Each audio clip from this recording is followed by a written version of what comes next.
All right, my friends, welcome back to Frogboy X1 Gaming. I'm Andrew, and today we're going to be doing our review for the XFX Magnetic Air Mercury Magnetic Air 9070 XT. Now, XFX did send this out to me for the purposes of actually test driving it.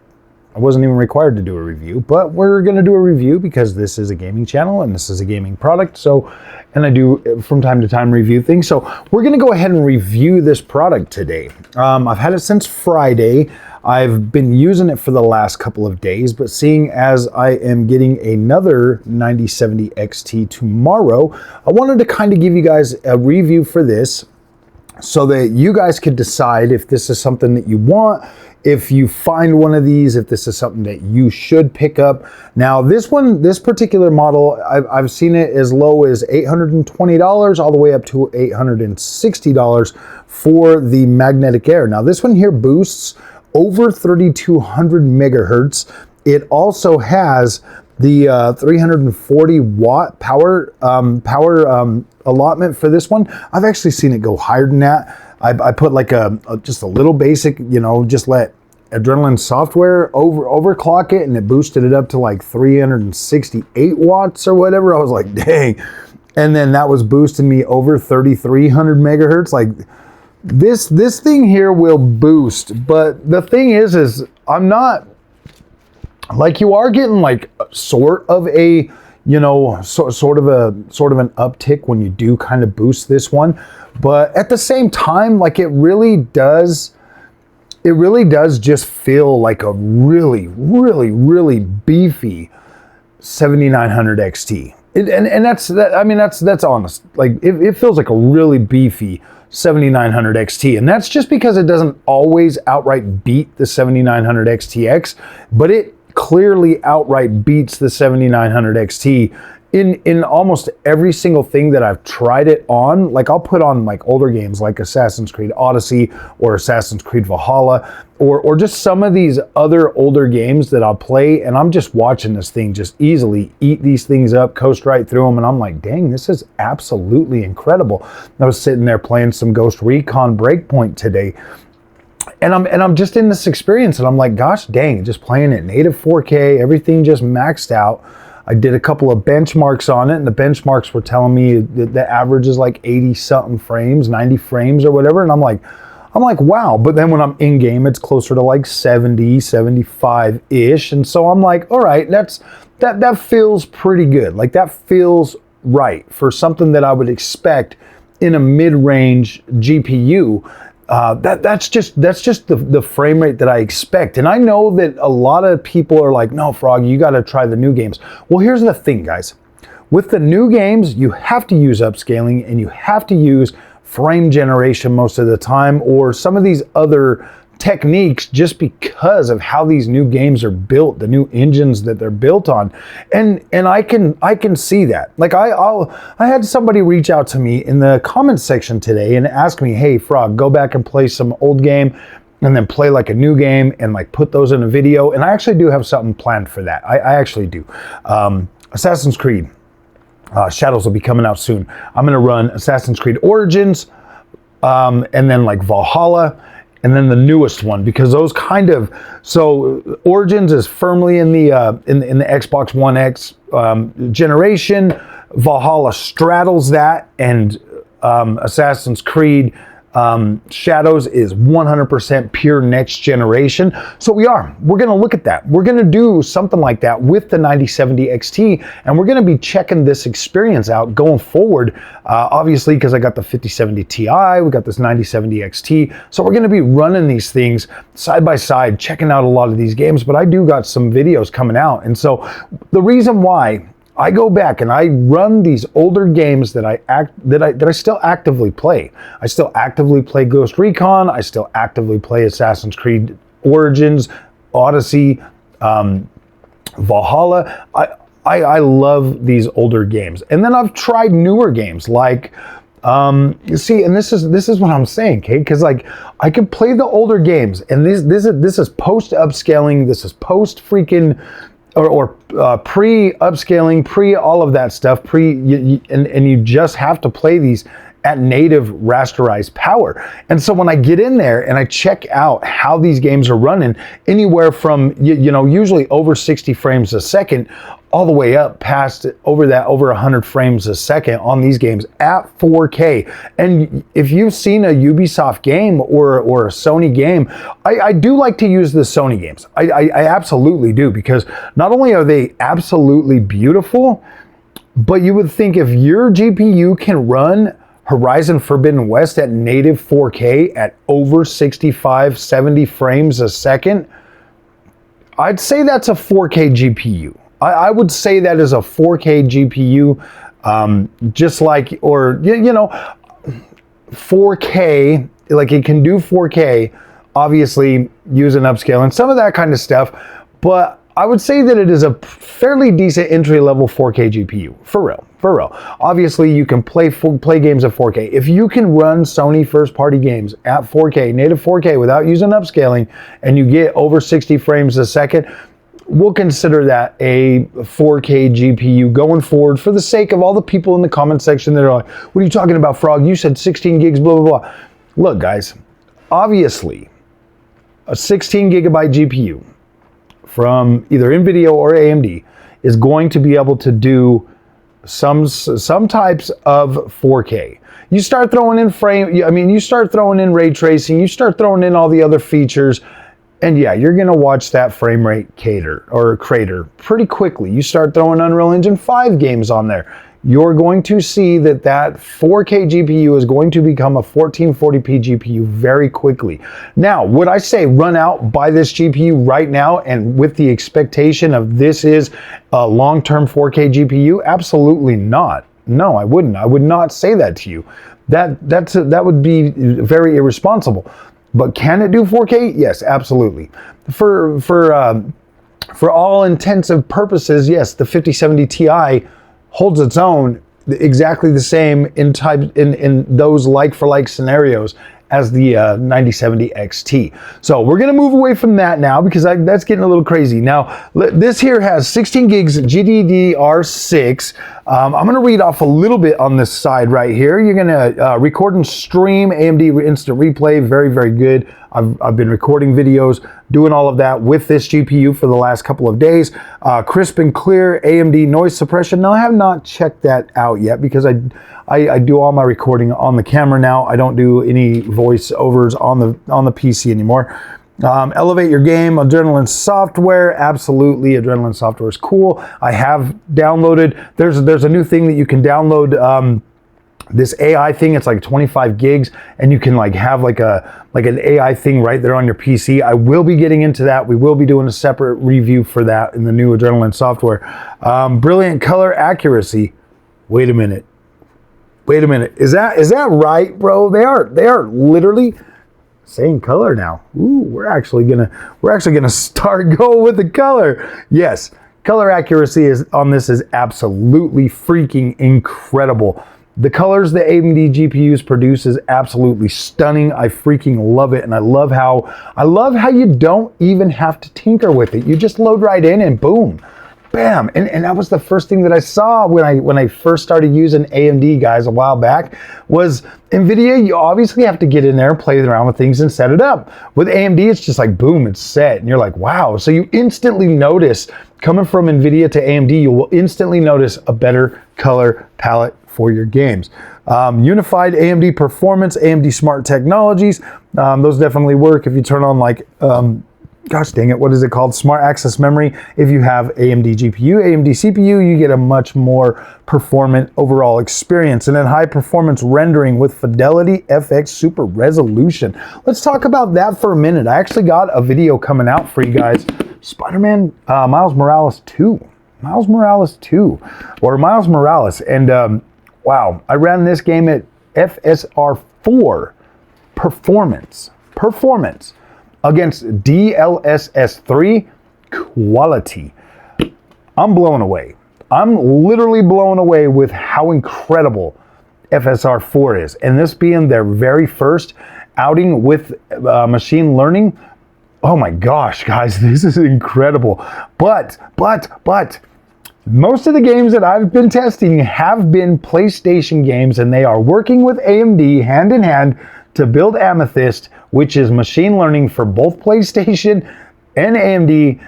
And I think Xbox is allowed to take advantage of the work too, which is kind of cool if you ask me.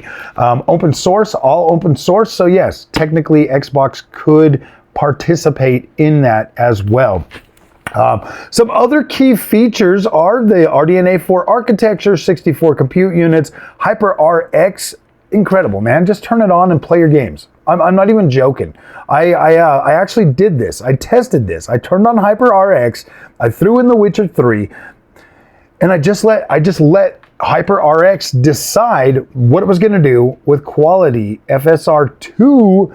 And I'm sitting there and I'm looking at this game and I'm like, oh my gosh, this is so beautiful. This is so beautiful. Turned on frame generation for me. It's got everything. That FSR 2.1 or AMD's Fluid Motion Frames 2.1 is actually even better than it already was.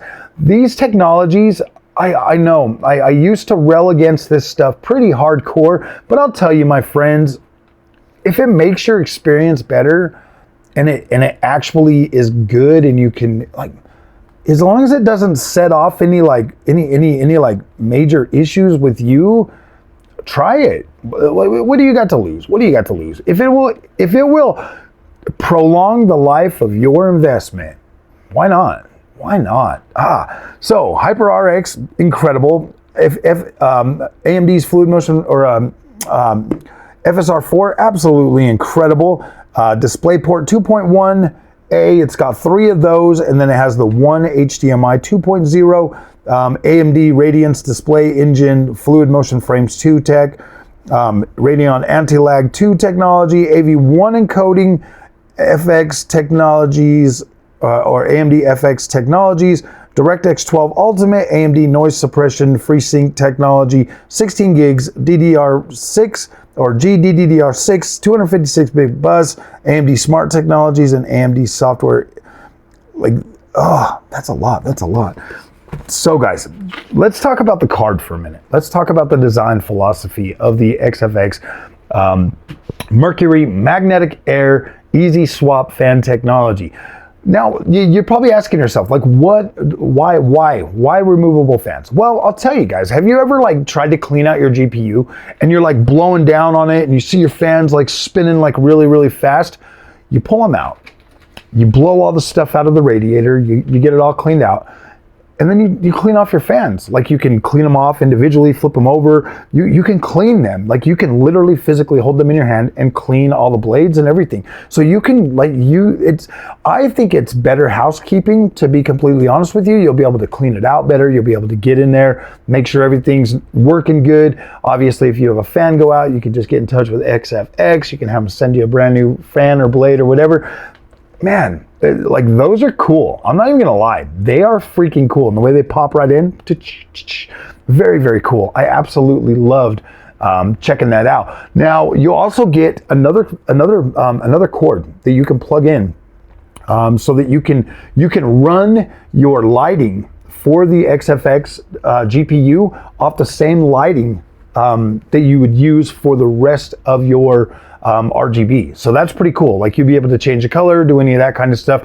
I don't have an RGB controller on here because I never bought one, so I can't really do anything with it, but it does, it really matches. Like, it just gives you that whole like rainbow look that everything else in there already has. So it basically just does the exact same thing as what everything else is doing. So it'll match the overall display, like the LED, all of that, or the RGB. It will just match whatever you've already got going on there. And if you do have an RGB controller, you'll be able to change that along with that. You just plug it into the same things, plug it into the same controller. Very, very freaking cool. I like that. XFX does provide, with this GPU, you actually get a, they actually provide a GPU bracket, like a little thing that you can, for your GPU. It's right there. So they actually provide a GPU sag bracket that, honestly, this GPU is so thick I couldn't even put it in there.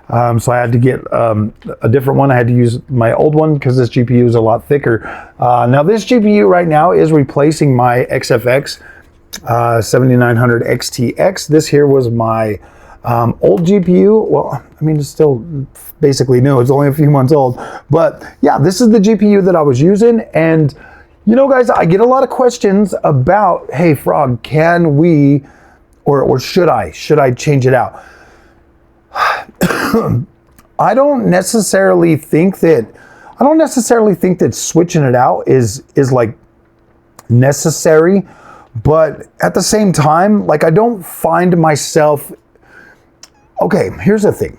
If you use frame generation and you use the upscaling, the FSR4, if you're using the frame generation, you're using the FSR4, the FSR4 performance mode actually makes it so that you can utilize a significantly lower base for the upscaling, so that will give you more performance. Like it'll give you a pretty decent amount of performance back. Like I said, I've been playing mostly everything on 4K, and I'm not really having an issue with that. I was just literally testing the new Ninja Gaiden. Obviously, you lock it at 60, you turn on frame generation in there, that gives you 120 frames, and it actually felt really good to play that game. It does not support FSR4 just yet, but it should eventually. Now, the design philosophy for this 9070 XT, like, this is the card I wanted. So when XFX reached out and was like, hey, you want this? And I was like, absolutely, absolutely. I was like, yes, please. This is definitely the card that I was looking for out of all the cards out. I was like, yeah, the XFX Pro gaming. It's pro gaming graphics. This card just looks incredible. It's nice, the right size. I mean, it is big. It is a bigger card, but it feels so well built that I'm like, wow, this thing, it just feels like a premium experience. And I've bought some expensive cards, like a 4080 OC Gigabyte, and I was like, gosh dang, man, like, this card feels significantly more robust than a lot of those cards that I've bought on you know, all of my AMD cards have been XFX, every single one of them. And to tell you the truth, the way these things are built and the way this thing feels, just for 7900 XTX, man, oh my gosh, like, these things feel robust. They got this nice thick back plate on them. The PCB boards look pretty freaking, like, pretty solid on here. Like, they really are built to last. And I do feel like FXX is easily one of the top contenders for building GPUs. I believe that this here is the most expensive out of all the 9070 XTs that you can get. I believe this one here is actually a little bit more than like a Sapphire Nitro. And so I'm like, wow, this thing is incredible. This thing is absolutely incredible. I easily, if I would have spent my own money on this one, I would have easily been like, yeah, that I would have been happy. I would have been satisfied 100%. Now, I have noticed some instability in games. You know, I definitely noticed that. Nothing too extreme yet. But I haven't tested Arc Survival Ascended yet, so but nothing really extreme. Obviously, with Spider-Man 2, the VRAM limit of 16 gigs definitely makes some games like Spider-Man 2 a little bit more tricky, because I have to lower my ray tracing down to high to even play that game, and you know, to actually get a smoother experience. So yeah, because I can get a smoother experience on the 7900 XTX, and the only difference there is the VRAM. So yeah, I think the 16 gigs of VRAM is definitely going to be a problem for those of you that want to play 4K. But if you're buying, like, if you're on a 1440p or an ultra wide monitor, the experience on the ultra wide has been absolutely incredible. So I think that's definitely a more suitable experience for this GPU. 4K is doable. It is doable. But, you know, you are going to have, you know, some games that are going to require a lot more VRAM, definitely. So that is interesting. In terms of ray tracing performance, my friends, ray tracing is definitely better on this card, for sure. Definitely does better than even the 7900 XTX. Probably not as good as the 5070 Ti, but pretty close, pretty close. It's not like horrible. The experience is still playable for the most part, but yeah, obviously you're gonna notice a little bit better performance on a 5070 Ti versus what the 9070 XT is gonna do. So basically most of the stuff you've seen from all the other reviews is pretty true in that point, but it's come so far along that I was able to sit there and jump into Star Wars Outlaws and run this game and have a solid, good frame rate because the overall ray tracing performance is significantly better. I really can't wait to jump into Assassin's Creed later this month. We got like 11 more days, and then we'll be jumping into that. We'll be seeing like that because that one's another game that's going to require ray tracing. So I know that these new cards. So I know that new games are starting to come out. They're starting to be more ray tracing focused. So in a sense, if your card is under 9070 XT, then yeah, this would be a good update for you. On my 97 or 7900 XTX, I have enough tools in the toolbox to be able to use the ray tracing in a lot of those games. So I don't necessarily feel like I would be hard pressed, but having the FSR 4 really is a very nice tool. And this thing speaks for itself. Just looking at games in performance mode, absolutely freaking incredible experience. I was like blown away when I'm looking at freaking Miles Morales. Blown away. I'm like, are you freaking kidding me? This game looks that good in performance mode versus DLSS 3. I was absolutely blown away. Benchmark on this right here, we're hitting 18K pretty consistently over on 3D Mark on gosh dang it, what's the name of that? Port Royal. Hitting pretty good, things over there. I've been using it in my my editing software. I use Power Director 365. Runs just fine. It's not skipping a beat. Still on par. Just as good as the 7900 XTX. Obviously, this GPU is going to do a little bit better with like AI workloads and stuff like that. So definitely a good upgrade. Like I would say that I would say this is a good GPU, a good balance between power, tools, upscaling, usability, performance, all of that stuff. I would say this is a pretty good, well-rounded GPU that I'm happy to use it. I do not feel like, to be completely honest with you, I don't feel like I have taken a drastic downgrade from 7900 XTX to 9070 XT.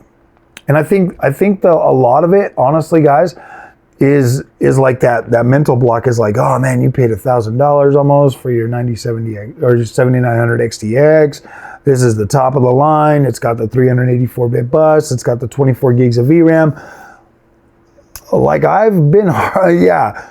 So it's like, I can't recommend dropping down from a 24 gigs of VRAM and 384-bit bus and all of that stuff. I just can't do that. But yeah, if you're under that, like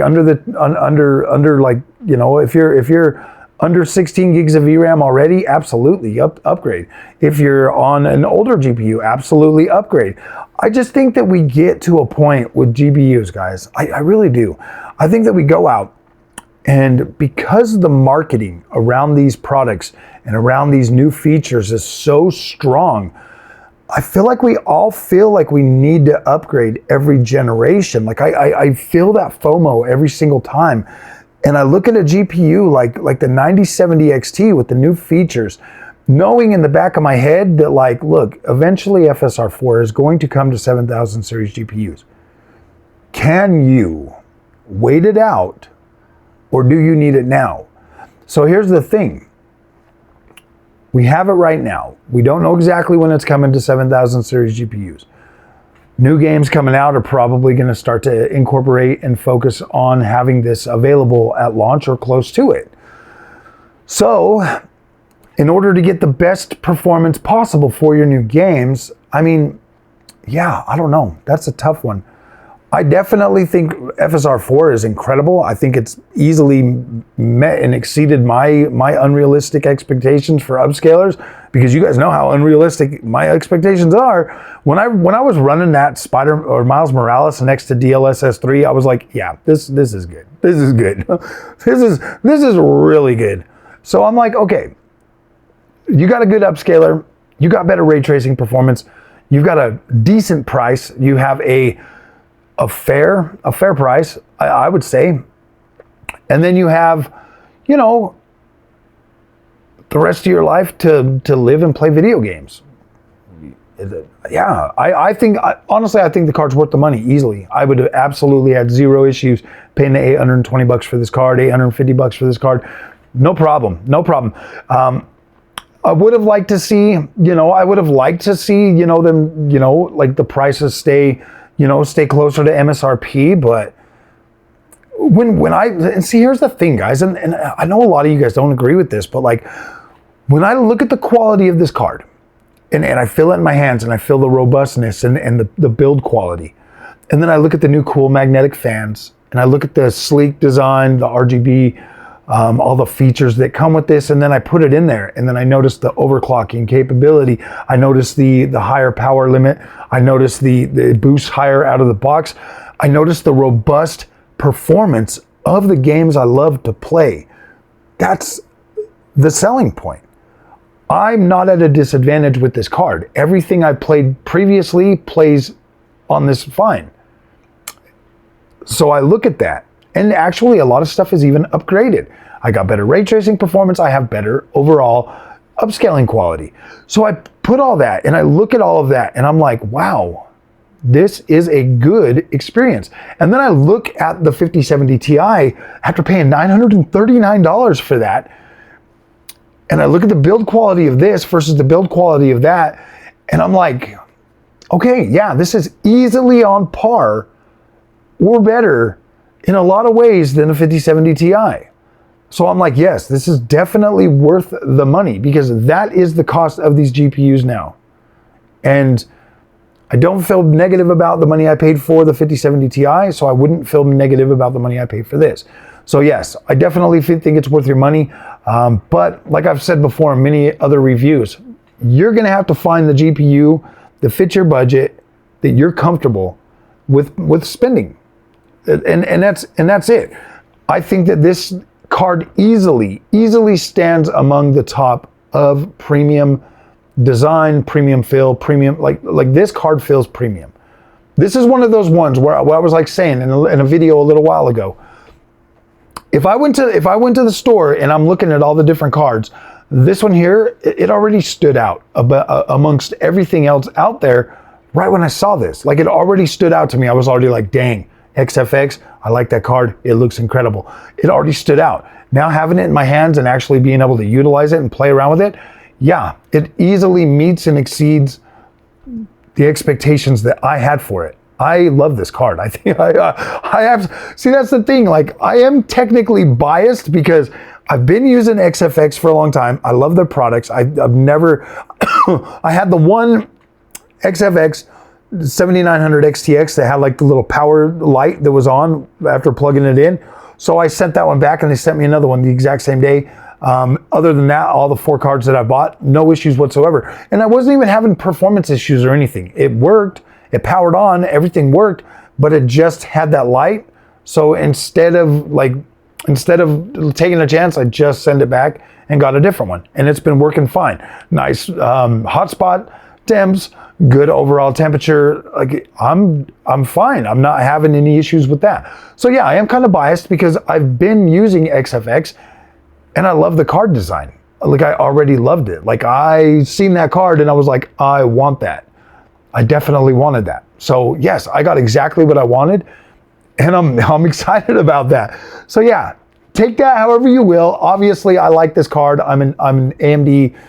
I'm an AMD. Like, AMD is my main brand. So yeah, obviously, take all of that with a grain of sand. You know, like, you can, if you look at me as a shill, at least I'm an honest shill, and I'm honest up front that yeah, AMD is my first choice, my brand. XFX, I've used their cards and I have zero issues with them. I would 100% recommend and buy XFX every single time, without question, just because my experience has been good with XFX. So, all right, my friends, if you like this content, do not forget to like and subscribe, and I'll see you guys in the next one. Thanks for watching.